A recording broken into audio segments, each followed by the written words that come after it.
कल्पना कीजिए कि भारत में चुनाव नहीं होते या हमें और आपको मतदान करने का अधिकार नहीं होता, या फिर भारत के कुछ ही वर्गों को मतदान करने का अधिकार होता। ये कल्पना कर पाना भी हमारे लिए आसान नहीं होता है।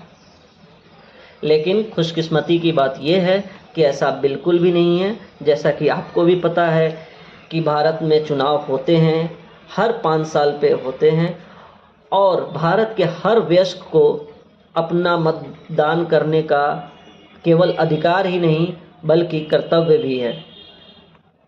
लेकिन क्या हम इस अधिकार का सही इस्तेमाल कर पाते हैं? शायद नहीं।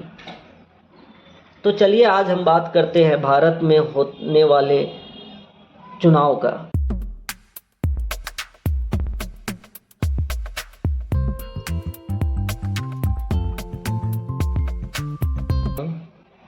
जैसा कि चुनाव का माहौल गरमाया हुआ है, तो इस मौके पे मैं अपना राय रखना ज़रूरी समझता हूँ। चुनाव किसी भी लोकतंत्र देश का एक रीढ़ होता है, सबसे प्रमुख अंग होता है।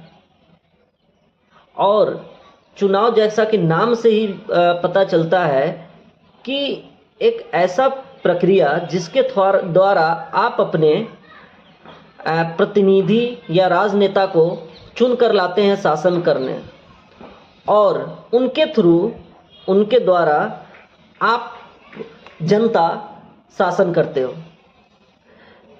लोकतंत्र का तो परिभाषा ही है कि जनता का शासन, लोकतंत्र। जैसा कि अमेरिका के बहुत ही प्रसिद्ध राष्ट्रपति अब्राहम लिंकन ने कहा था कि लोकतंत्र जनता का, जनता के लिए और जनता के द्वारा किया गया शासन।